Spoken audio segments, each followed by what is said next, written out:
Вячеславом Иваньковым пришло около 500 человек, в основном мужчины. По данным МВД, на похоронах присутствовало около 200 воров и авторитетов, в том числе Джемал Хачидзе, Эдика Ситрина, Шишкан, Костя Шрам и Лентяй. А дед Хасан? Это какая-то Сонька золотая ручка такая. Я тоже когда читала все эти отчеты, и когда там перечислялись эти авторитеты из этого Эдика Ситрина, Шишкан, Костя Шрам и Лентяй. апофеоз.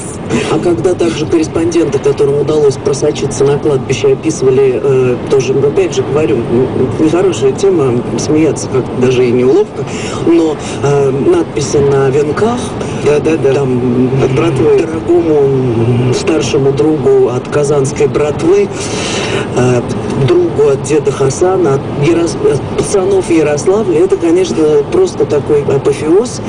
И то, как некоторые всерьез описывали, каким просветленным в гробу выглядел наш усопший герой, что-то такое, в общем, произошло. С одной стороны, как будто действительно это такой дурной анекдот, а с другой стороны, тоже, наверное, то ли, черт его знает, отсутствие каких-то событий, поэтому вот кидаются. События, слава богу, нам событиями нас Бог не обделил. Событий таких, которые вообще вот можно как-то там обсудить, либо обстебать. Маловато, прямо Кино скажем. показали из серии «Жизнь замечательных людей», говорю я в кавычках, да, по каналу НТВ, посвященному славному пути покойного Япончика. Я знаешь, не могу, конечно, так сказать, что совсем славному пути, потому что это сделано все равно в стилистике этих вот программ криминальных чистосердечных. Это, по-моему, было все равно это герой. Да, чистосердечного признания, но просто те факты, которые там, хотя и достаточно угрожающим голосом озвучены, знаешь, этот голос, который сопровождает все криминальные программы, все равно это звучит так, что это был не просто криминальный авторитет и представитель элиты, а еще и борец с режимом. Даже кличку он якобы взял не случайно, потому что легендарный одесский вор был борец с коммунизмом, оказывается, а сам про себя усопший, в тот момент еще живой на экране, в обстановке тюремной какой-то, рассказывает, что он прошел психушки, гулаговские застенки, и, в общем, немало, конечно же, потерпел от того режима. Поэтому герой, безусловно, романтически получился. И, кстати, там тоже присутствовали в этом фильме представители шоу-бизнеса, в основном Брайтона Американского, это вот Вилли Токарев, Люба Успенская, Шафутинский, и они о нем очень хорошо говорили. Я вполне допускаю, кстати, вот при всем стёбе, который вокруг устраивается, многими, в том числе нами с тобой, я вполне допускаю, что он действительно помогал людям, действительно помогал, действительно держал свое слово, и действительно давал деньги на искусство, на балет, или там на песню, или еще на что-то. Помогал хорошим людям продвигать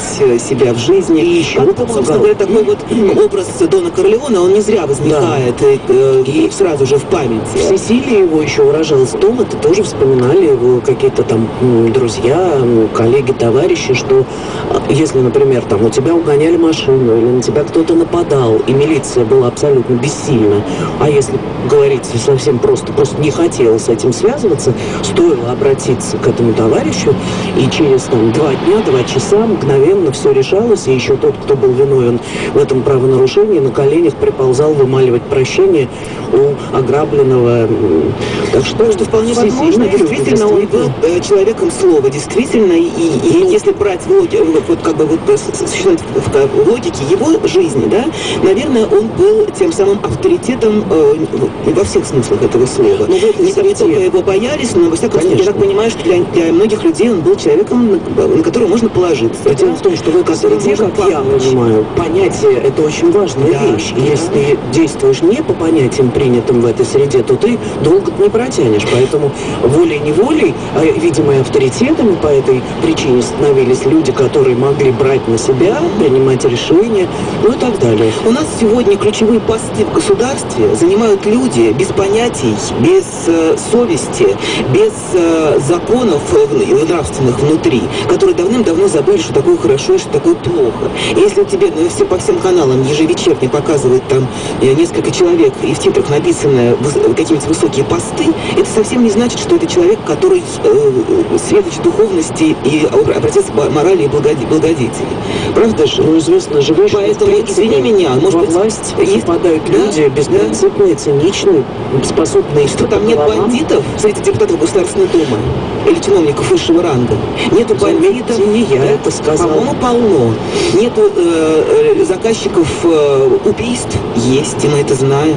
Даже есть исполнители убийств, и такие есть, и мы это знаем, которые вот закрыты неприкосновенностью депутатской, в отличие от япончика, который никакой неприкосновенностью не обладал, только если действительно вот такое по понятию. Свои не трогали. Ну, хотя очень многие тронули. Нет, просто я тебе говорю, что вот к разговору о том, что вот как вот депутаты Государственной Думы имеют наглость возмущаться на своем заседании, что сделали события из похорон, значит, вора в законе. Ребята. И эти люди... Ну, действительно, да, как-то все-таки немножко так оглянитесь, посмотрите друг на друга. Ну, если уж у нас все перекорежено в нашей стране, в этом смысле, на этом авторитетов, то, конечно, был совершенно фантастический этот сюжет, демарш несогласных, выход из зала заседаний. Любопытно было, как это комментируют каналы, в основном государственные каналы исключительно иронически отнеслись, в лучшем случае иронически, а в худшем даже и с некоторым пафосом таким неприятия, что это люди сделали, что они не хотят смириться с реальными результатами, что эта партия «Единой России» теперь стала действительно вот такой, за нее все голосуют. Опять же, новости саркастические я увидела только на РЕН-ТВ. Но самое смешное было наблюдать, как на следующий день, как буквально, я не знаю, провинившиеся щенята, которых ткнули носом в их же, значит, продукты жизнедеятельности, они извинялись, говорили о том, что, боже упаси, ни в коем случае не смотрите, не надо в этом усматривать какой-то политической подоплеки. Вот мы просто так понимаем дискуссию, а в это время старший, а именно Грызлов, говорил, что это выгодно тем, кто хочет поставить Россию на колени. Страшные слова произносил. Страшные, я тоже просто давно так что враг не дремлет, враг только того и ждет. Ну и пока что, да, только коммунисты у нас еще пока чуть-чуть упираются, но, судя по всему, и они тоже придут, руководствуясь своим долгом законодателя, скоро вернутся в родные стены. И все будет опять по-прежнему хорошо и единогласно. У нас новости, потом возвращаемся в передачу и приступаем уже к просмотру программы прошедшей недели. Конечно же, поговорим подробнее про фильм «Исаев», естественно.